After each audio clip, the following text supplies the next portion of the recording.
ሰላም ጤና ይስጥልን ክቡራን ተመልካቾቻችን እንደምን አላችሁ? እጅግ በጣም የሚያሳዝን የሚያስቆጭ ነገር ነው ዛሬ ይዤላችሁ የመጣሁት። ሊቀ ትጉሃን መምህር ደረጀ ነጋሽ ዘወይንዬን በተመለከተ ነው። ትላንትና በለቀቁላችሁ ቪዲዮ እንግዲህ ዛሬ ሰኞ ዕለት ማለት ነው ሰኔ 23 ቀን ፍርድ ቤት እንደሚቀርቡ ነገራናችሁ ነበረ። እጅግ ተስፋ የሚያስቆርጥ እጅግ በጣም የሚያስቆጭ ነገር ነው በዚህ ሰዓት የሰማነው። እግዚአብሔር ከርሳቸው ጋር ይሁን፣ በጸሎት አሁንም አግዟቸው። የእውነት በህግ ባለሙያዎቻችንም ከልቤ አዝኛለሁ። በዚህ ጉዳይ ላይ አጭር መረጃን ነው የማደርሳችሁ። ሰላም እግዚአብሔር ከሁላችን ጋር ይሁን። እንግዲህ ከሙታንሳ ማስታወቂያ በኋላ ዳግም ስንመለስ ይህንን ጉዳይ ነግራችኋለሁ።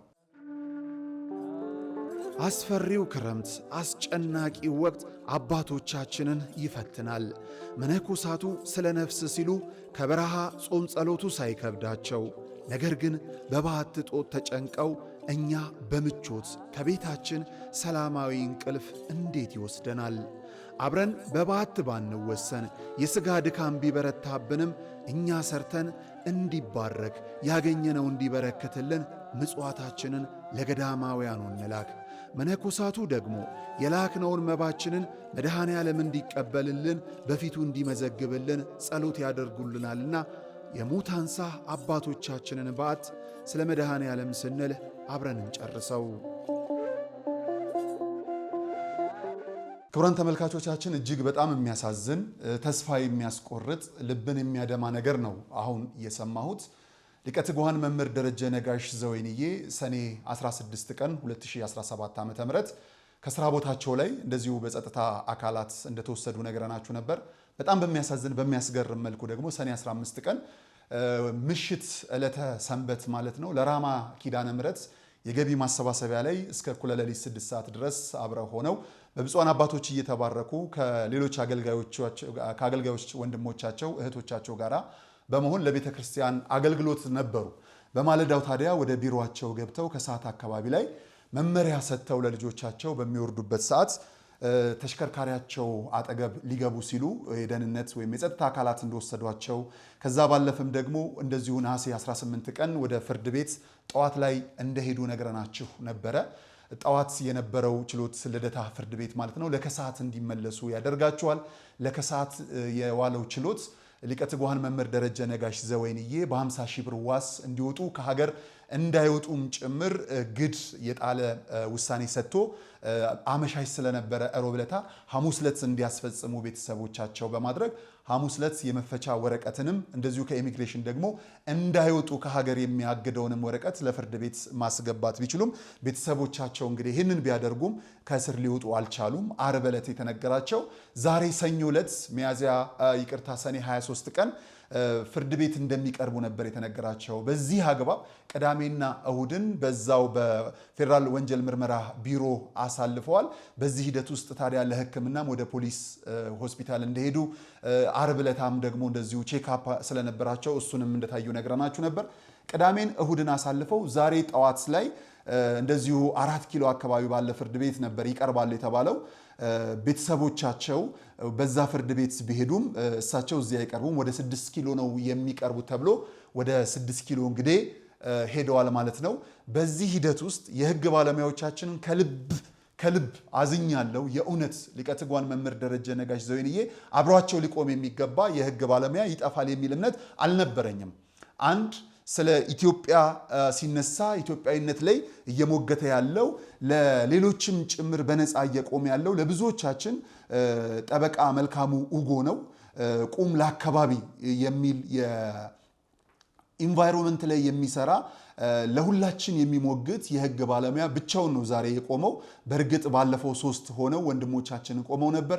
ዛሬ በጣም በርካታ የህግ ባለሙያዎችን ከሊቀ ትጉሃን መምህር ደረጀ ነጋሽ ዘወይንዬ ጎን ይቆማሉ አለው ይላሉ፣ ስለ ፍትህ ስለ እውነት ይሟገታሉ ብለን አስበን ነበር። የደወላችሁልን ብዙዎቻችሁ ናቸው። ስለምን በዚህ ቀን መገኘት እንዳልቻላችሁ ከልቤ የማዝነው ቀን ነው፣ ያዘንኩበት ቀን ነው። ተስፋ እንድንቆርጥ ተፈልጓል። ይኸው ተስፋ እንድንቆርጥ እናንተም አድርጋችሁናል። ለምን ስለምን ሲባል በእውነት እንዲህ አይገባም ነበር፣ ይሄ አይገባም ነበር። ያም ሆኖ ግን ሊቀ ትጉሃን መምህር ደረጀ ነጋሽ ዘወይንዬ ሰኔ 23 ቀን 2017 በዛሬው ዕለት በዋለው ችሎት የህግ ባለሙያው መልካሙ ውጎ የሚችለውን እውነት ለመግለጥ ቢጥርም ለሐምሌ 3 ተብሏል ለውሳኔ ተጨማሪ ቀናትን በእስር ቤት እንዲያሳልፉ ግድ ሆኗል ማለት ነው። እንደሌላው እንደው ታማሚ ናቸው ምናምን ሌላ ማቅለያ አይደለም የምንነግራችሁ። ይችሉታል፣ ምንም ጥርጥር የለው።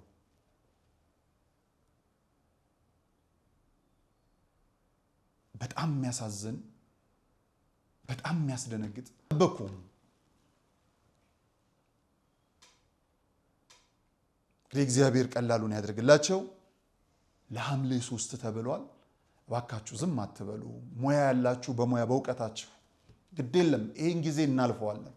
እግዚአብሔር ደግ ነው፣ ያሳልፋል፣ ምህረትን ይሰጣል። ምንም ጥርጥር የለው። አገልጋዮች እስቲ ድምፅ ሁኑ። ግድ ነገ ያስተዛዘባል፣ ነገ ያስተዛዘባል። እማትናገሩ ዝም ጭጭ ጸጥ ያላችሁ ኦኬ፣ ምንም አትሆኑም። ግድ የለም፣ ጊዜው ሲያልፍ ግን እንነጋገራለን፣ ይታወቃል። ሌሎቻችሁ ግን ድምፅ ሁኑ። ግድ የላችሁ፣ የተራ ጉዳይ ነው። ማንሽ ባለ ሳምንት ግድ የላችሁም። አንድ በአንድ እየተያዘ ከሚታፈን የሚዲያ ባለሙያዎች ቲክቶከሮች ግድ የላችሁ፣ ጩ እንድንጮህ የተሰጠን ጊዜ ነው። ግድ የላችሁም።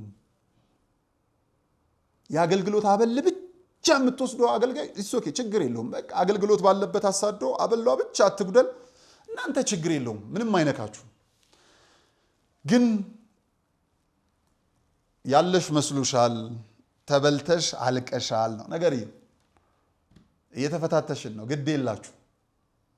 ሊቀ ትጉሃን መምህር ደረጀ ነጋሽ ዘወይንዬ እንግዲህ አይገባችሁም። እንደው የተዋህዶ ልጆች ባትሆኑም በኢትዮጵያዊነት ላይ አብራችሁ ነን ያላችሁ ሰዎች ዛሬ እንፈልጋችኋለን። የት ናችሁ? ግድ የላችሁ፣ ድምፁ ነው። ይግባኝ ለመድኃኔዓለም፣ ግልባጭ ለመንግስት፣ ሁለተኛ ግልባጭም ለቤተ ክህነትም። ሊቀ ትጉሃን መምህር ደረጀ ነጋሽ ዘወይንዬ ሰው ያልደረሰባቸው ምእመናት ሊመለከቷቸው ሊሳለሙ ያልደረሱባቸውን ገዳማት በማሳለም የተዘጉ አብያተ ክርስቲያናትን በማስከፈት በአውደ ምሕረት ላይ ለአገልግሎት የጠራችኋቸው አለቃዎች በሳቸው የተገለገላችሁ ምእመናን ዛሬ ትፈለጋላችሁ። የውለታ ጊዜ ነው። ዛሬ መመለሻ ጊዜ ነው። የት ናችሁ? እሱ ግድ የለም። የሚያዝን እግዚአብሔር አለ። ጆሮን የፈጠረ መቼም የማይሰማ አምላክ አይደለም ያለን፣ የሚሰማ ነው። ሁሉ ለበጎ ነው። ዛሬ ውለታችሁን የምትመልሱበት ቀን ነበር። እንግዲህ ሊቀ ትጉሃን መምህር ደረጀ ነጋሽ ዘወይንዬ እንደነገርኳችሁ ለሐምሌ 3 ቀጠሮ ተሰጥቷል። እንጠብቃለን፣ ይደርሳል። ግድ የለም። እግዚአብሔር ከወደደ ሰማዕቱ ይሁን ካለ ተቀብለናል።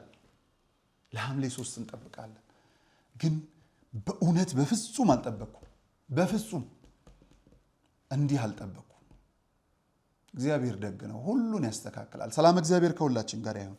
ይግባኝ ለመድኃኔዓለም። አስፈሪው ክረምት፣ አስጨናቂው ወቅት አባቶቻችንን ይፈትናል። መነኮሳቱ ስለ ነፍስ ሲሉ ከበረሃ ጾም ጸሎቱ ሳይከብዳቸው፣ ነገር ግን በበዓት ጦት ተጨንቀው እኛ በምቾት ከቤታችን ሰላማዊ እንቅልፍ እንዴት ይወስደናል? አብረን በበዓት ባንወሰን የሥጋ ድካም ቢበረታብንም እኛ ሰርተን እንዲባረክ ያገኘነው እንዲበረክትልን ምጽዋታችንን ለገዳማውያኑ እንላክ። መነኮሳቱ ደግሞ የላክነውን መባችንን መድኃኔዓለም እንዲቀበልልን በፊቱ እንዲመዘግብልን ጸሎት ያደርጉልናልና የሙታንሳ አባቶቻችንን በዓት ስለ መድኃኔዓለም ስንል አብረን እንጨርሰው።